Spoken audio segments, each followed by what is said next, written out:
Every time Ryan's family came over, it felt less like a visit and more like a quiet inspection.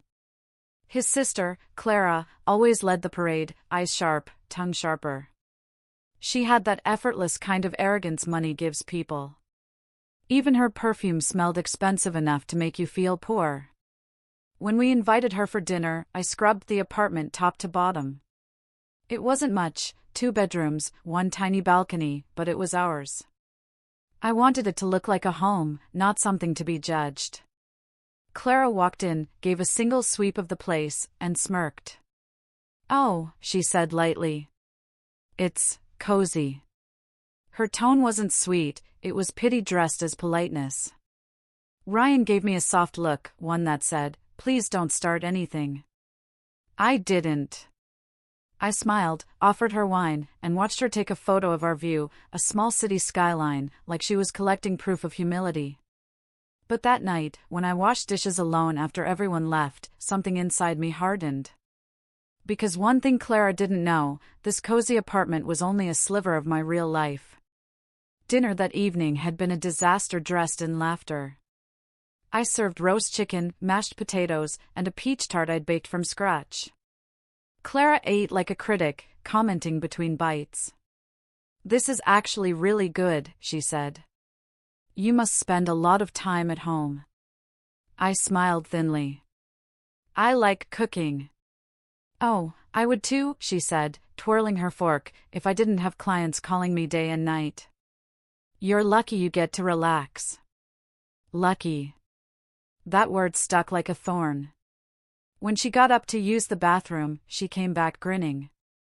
"Amelia," she said loudly, "your bedroom is adorable. So small and simple." I remember when Ryan used to dream big. The table went quiet. Ryan coughed. "Clara, come on." But she just laughed. "I'm teasing. You two are cute." Her laughter stayed in the room long after she left. That night, I promised myself one thing: next time she looked down on me, she'd have to look way up. Ryan tried to make peace afterward. "She doesn't mean it," he said, rubbing my shoulder. "She's just blunt." I looked at him. "You mean rude." He sighed. "She grew up with money. You know how she is." Yes. I knew exactly how she was, someone who measured worth by price tags. Ryan didn't know the full story of my past. He thought I was just a freelance designer who sometimes worked on small home projects. I'd never told him that my designs weren't just projects, they were properties. Before I met him, I'd started buying old houses, restoring them, and selling them. 2 years ago, one of them, a lakeside estate, sold for nearly $4 million. I kept one, tucked away, unseen by anyone but my staff. People like Clara loved to flaunt borrowed luxury. But I'd learned that real wealth didn't need an audience. So I smiled, nodded, and let her think she'd won. Because someday, she'd see the kind of home she could only visit, not own. A few weeks later, Clara called Ryan. Her voice carried that casual excitement rich people used when they wanted you to feel left out. "Just checking if you're coming to my birthday weekend," she said.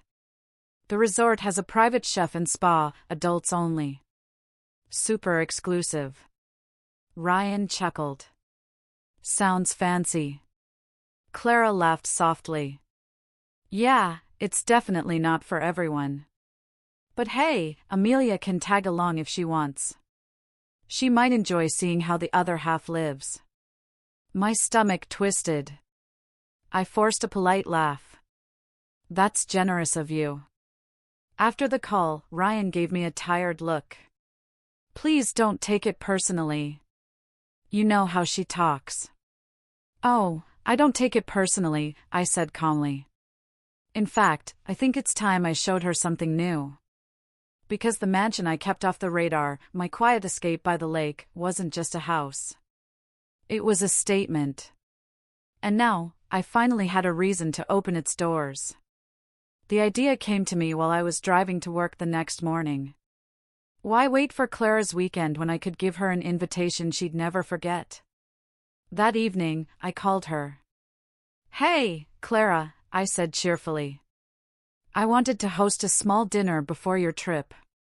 Something special for family." She laughed. "Oh, in your apartment? That'll be cozy, again." I smiled, even though she couldn't see it. "Not my apartment. I've got a new place I want to show you." A beat of silence. "New place? Since when?" "Recently," I said lightly. "Saturday night okay?" "Sure," she said. "Just text me the address, and maybe tell me what to wear. I don't want to overdress for another tiny space." I laughed softly. "Don't worry, Clara. You can't overdress for this one." When the call ended, I stood at the window, heart steady. For once, I wasn't dreading the next family dinner. I was waiting for it, and for the look on her face when she realized just how small her world really was. All week, I prepared without saying a word to anyone. While Clara bragged online about her resort weekend, I was quietly coordinating with the caretaker of my property. The mansion had been empty for months, resting quietly under tall maple trees beside the lake. I called my groundskeeper, Mark. "I need the house ready by Saturday night," I said. "Dinner for 6. Soft lighting. Flowers in the hall." He sounded surprised. "You're finally using it again?" "Yes," I said. "Just for one evening."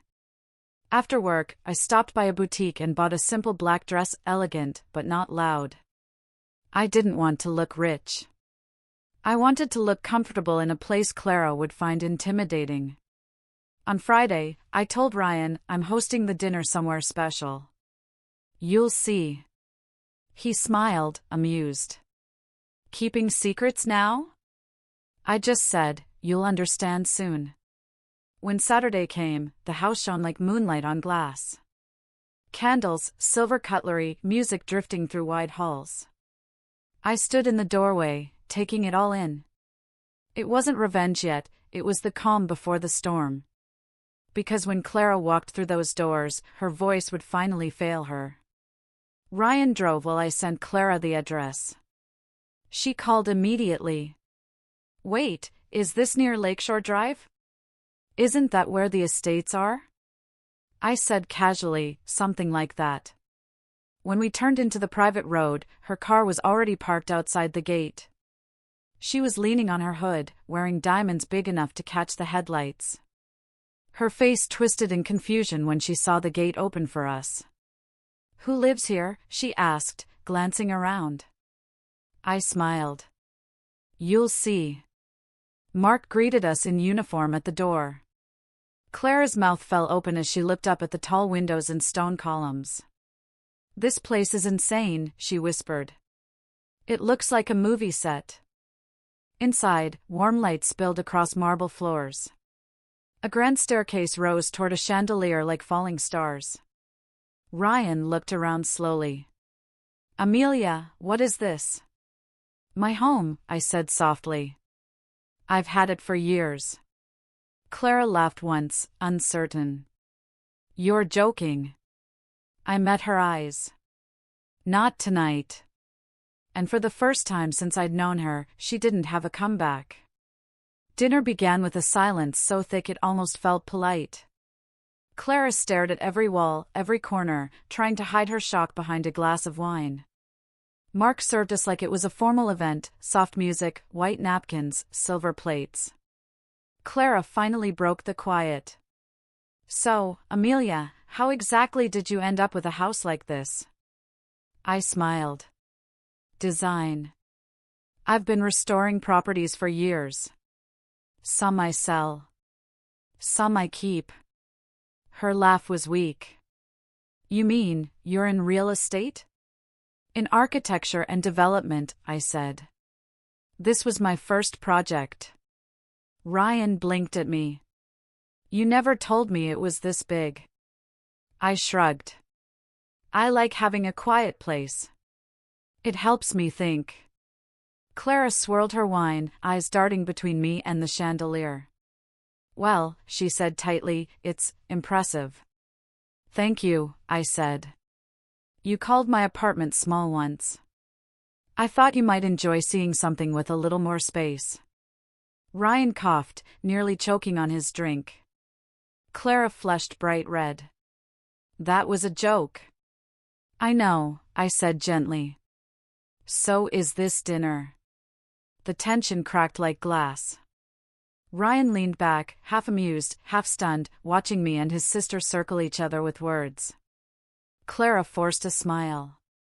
You're full of surprises, Amelia. I nodded. You could say that. I let her talk about her job, her travel plans, her new car, and then let silence hang after each sentence. It was strange watching her shrink in a place she would normally dominate. After dessert, I offered her a tour. This house has 10 bedrooms, I said as we walked down the hall. Each one has its own balcony. Clara trailed behind, staring at the art, the gardens visible through the glass. When we reached the library, she whispered, You really live here? Sometimes, I said. Other times, I stay at the apartment. Why? She asked. Because peace doesn't come from big houses, Clara. It comes from knowing who you are in every room, even the small ones. She didn't answer.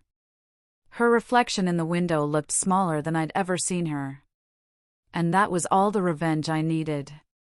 We ended the evening by the lake. The water reflected the lights from the terrace, turning everything into a soft, golden shimmer. Clara sat quietly beside me. For once, she wasn't performing. After a while, she sighed. I didn't know. I shouldn't have said those things. I know, I said simply. But you did. She looked at me, eyes uncertain.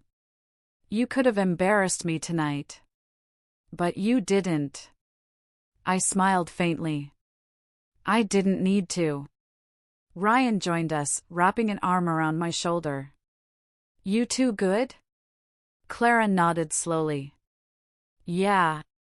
I just learned my sister-in-law is not what I thought. None of us are, I said softly. That's the point. When they left, I stood by the lake a little longer.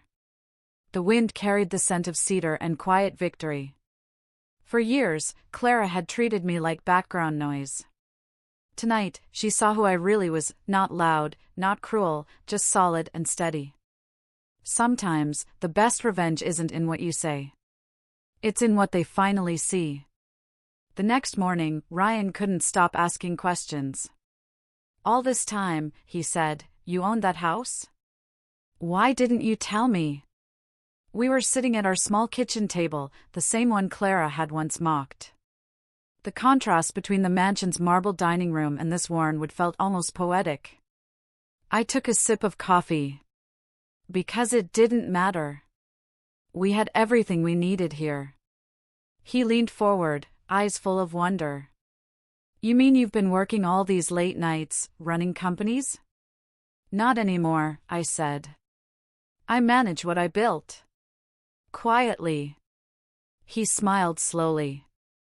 I think I fell in love with you all over again last night. I laughed. Don't say that just because you're surprised. But beneath his teasing, I saw genuine respect, something that had always existed but deepened overnight. When my phone buzzed, I saw a text from Clara. Dinner was enlightening. Thank you for inviting me. I needed that. I stared at the message for a long time. For the first time ever, she'd thanked me for something that wasn't about her. Maybe the real win wasn't the look on her face, it was the silence that came after it. By Monday morning, the whispers started. Ryan's mother called first. Clara told me about your new house, she said cautiously. She must have gotten something mixed up. She didn't, I said. It's mine. A pause. Oh. I see. Well, that's wonderful, dear. Her voice trembled between pride and disbelief. I could almost hear her rearranging how she saw me in her mind. An hour later, my coworker, Natalie, grinned when I walked in. "So, you've been holding out on us, millionaire?" I rolled my eyes. "Please don't start." She laughed. Clara posted a photo. Something about family dinner goals. Everyone's talking. I hadn't planned on her bragging for me, but I wasn't upset either. For years, Clara had used her voice to make me small. Now that same voice was rewriting the story, without realizing it. I smiled quietly to myself. Revenge doesn't always come from destruction. Sometimes it comes from correction, one truth at a time. The following weekend, Ryan and I were invited to his parents' house for dinner. It was the first time in months that the air felt light, not sharp. When we arrived, Clara was already there. She looked different, less polished, more human. "Hey," she said softly. "You look nice." I smiled. "You too." During dinner, she surprised me by complimenting the meal instead of critiquing it. When the conversation drifted toward homes and travel, she glanced at me. "I didn't realize how much work goes into what you do," she said. "You make it look effortless." That caught everyone off guard, even Ryan's parents exchanged a look. I nodded. "Thank you, Clara. That means a lot." Her eyes met mine, not defensive, not mocking. Just real. Maybe she wasn't trying to win anymore. Later that night, she pulled me aside near the door. "For what it's worth," she said, "you earned every inch of that life." "I'm sorry for what I said before." I nodded, calm but sincere. Apology accepted. And I meant it, not because she deserved forgiveness, but because I finally did. Weeks passed. The tension that had once followed every family event slowly disappeared. Clara even started inviting me to things: coffee dates, charity brunches, design fairs. At first, I thought it was pity. Then I realized it was admiration. She asked about interior color palettes, lighting techniques, even business tips. "Do you ever miss it?" she asked one day over coffee. "The chaos?" "Sometimes," I admitted. "But peace is worth more than profit." She smiled faintly. "You make it sound easy." "It wasn't," I said quietly. "But it was necessary." That night, Ryan laughed when I told him about our outing. "You and Clara." "Who would have thought?" I smiled. "She's learning." "Maybe we both are." Because deep down, I wasn't seeking revenge anymore. That had already happened, and it had changed her more than any argument ever could. Now, it felt like something new was forming, not friendship, maybe, but respect. And that, to me, was the most unexpected twist of all. Months later, Clara hosted a family dinner, her first since that night at my mansion. She invited us with a handwritten card. Family belongs at the same table, no matter how different the chairs. When we arrived, she greeted me with a hug. The house was smaller than I remembered, warm with soft music and candlelight. During dessert, she raised her glass. "To Amelia," she said. "For reminding me that kindness is quieter and stronger than pride." The room fell silent. Ryan smiled proudly. His parents clinked glasses. I didn't give a speech. I didn't need to. Because the woman who once belittled me now stood in front of her family, admitting she'd been wrong, and doing it with grace. When I got home that night, I sat on the balcony of our little apartment, watching city lights blink like old memories. Revenge had given me satisfaction. But understanding had given me peace. And sometimes, peace is the kind of power that leaves the deepest mark. Spring came early that year, soft and golden, painting everything in renewal. For the first time in a long while, family gatherings no longer felt like trials. Clara smiled easily now, and her sharp edges had softened into something human. One Sunday afternoon, Ryan and I were having brunch when my phone rang. It was Clara. Her voice trembled slightly. Amelia, could you come over? Please. When we arrived, she was sitting in her living room surrounded by boxes. Her face was pale. I got laid off, she said quietly. The firm's shutting down. I don't know what I'm going to do. She looked smaller than I'd ever seen her. No heels, no diamonds, just exhaustion. Ryan reached out. We'll figure it out, Clara. I nodded. You've got options. You always do. She looked at me, eyes glassy. You could have humiliated me when I mocked you. Instead, you showed me what grace looks like. I don't deserve help, but I'm asking anyway. I smiled softly. You don't need to deserve it. You just need to accept it. And as strange as it felt, I realized I wasn't just her revenge anymore. I was her reminder that people can change. Over the next few weeks, Clara came to me for advice about starting something new. She had savings, connections, and drive, she just didn't have direction. We sat in my apartment, the same one she'd once ridiculed. She looked around and said, "This place feels different now." I laughed. "It's the same place." "No," she said softly. "It feels warmer. Maybe I finally see what you saw." We started sketching out ideas for her next chapter, a small design consultancy. Clara had a good eye for presentation, and I knew business structure like the back of my hand. "Think of it as rebuilding," I told her. She smiled faintly. "With help from the person I least expected." I shrugged. "That's life. It circles back." It was surreal watching her learn humility, not because I wanted her small, but because it finally made her real.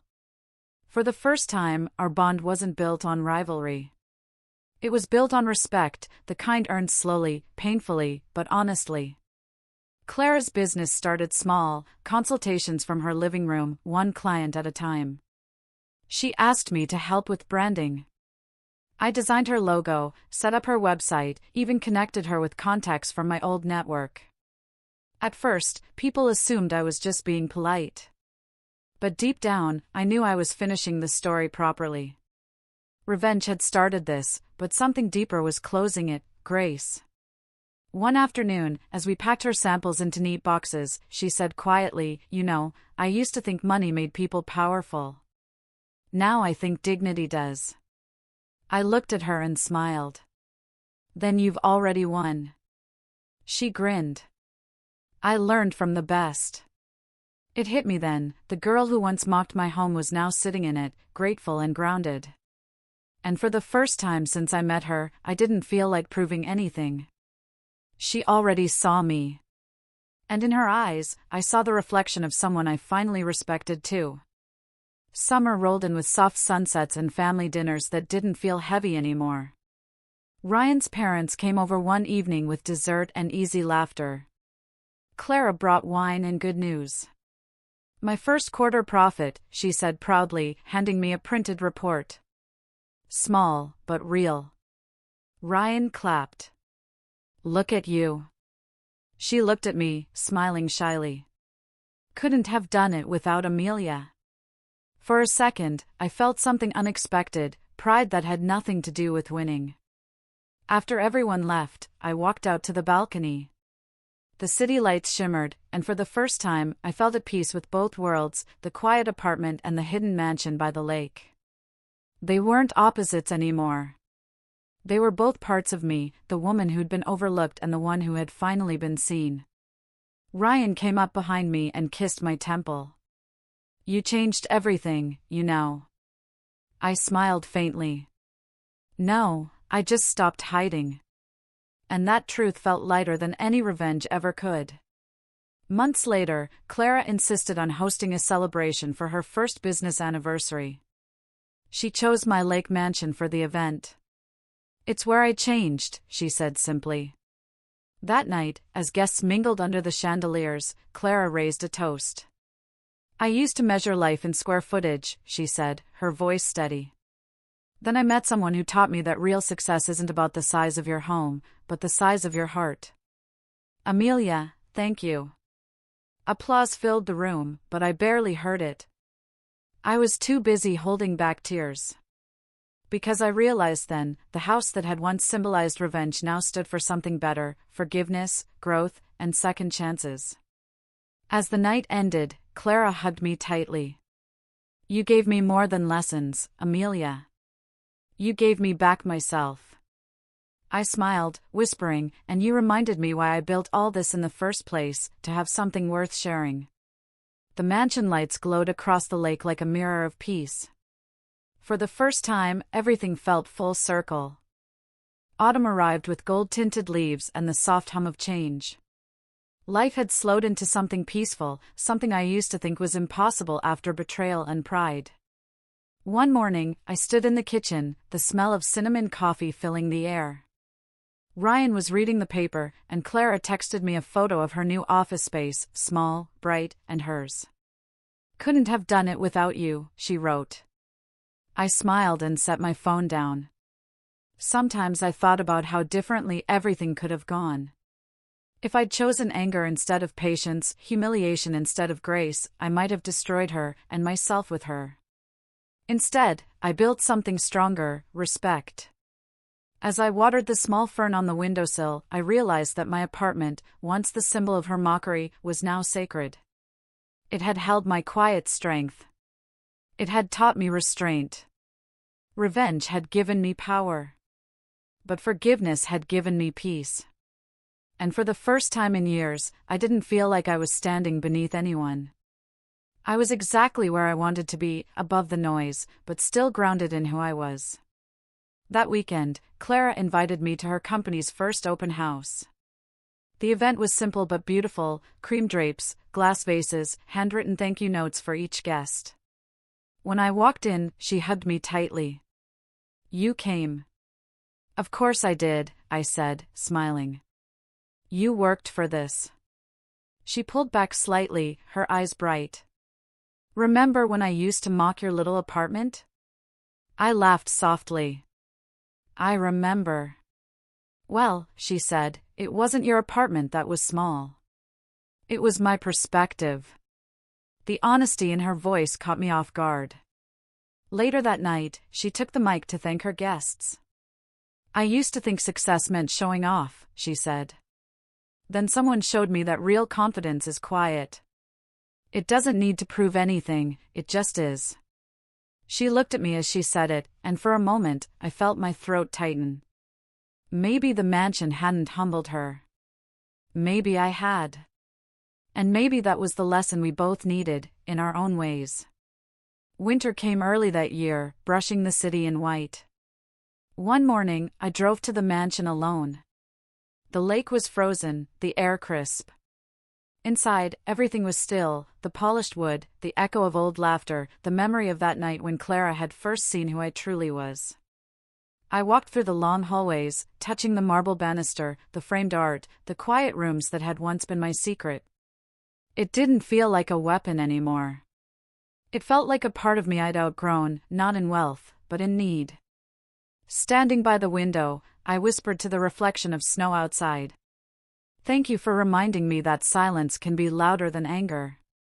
Then I locked the door behind me, not out of secrecy this time, but closure. I wasn't hiding my world anymore, I was choosing it, intentionally. And as the engine started, the mansion disappeared behind the trees like an old chapter quietly turning its final page. Ryan and I celebrated the holidays with family that year: real laughter, no hidden tension. Clara sat beside me on the couch, sipping cocoa, her laughter light and genuine. Remember when I thought I was teaching you what success looked like? She said, shaking her head. I grinned. I do. You weren't the best teacher. She laughed so hard she nearly spilled her drink. Ryan smiled at us. You two should write a book. Maybe we already did, Clara said softly. We just lived it. Later that night, as everyone went to bed, I sat by the fireplace. Flames flickered, warm and steady. I thought about how every cruel comment, every moment I bit my tongue, had built the woman sitting here now, not bitter, not broken, but whole. Sometimes, life gives you pain not to punish you, but to polish you. And maybe, just maybe, revenge wasn't about making others fall. It was about rising so quietly that they have no choice but to look up. A year later, on a bright spring morning, I hosted one final gathering at the mansion. Not for revenge. Not for power. For celebration. Clara's company had expanded, and she wanted to thank her supporters. This time, I stood in the background, letting her shine. When she gave her toast, she said, "This place once reminded me of how small I felt. Now it reminds me of how much we can grow when someone believes in us, even when we don't deserve it." Applause followed, but my heart stayed quiet. Because that was the real ending, not the mansion, not the apology, but the growth that came after it. When the guests left, Clara hugged me. "You know, Amelia," she whispered, "you didn't just change how I see you. You changed how I see myself." I smiled, eyes warm. Then we both did something right. As I walked out into the soft afternoon light, the lake shimmered like glass. And I thought, maybe the best revenge isn't showing what you have. It's showing who you became, gracefully, completely, and without needing to prove a thing. The wind was gentle.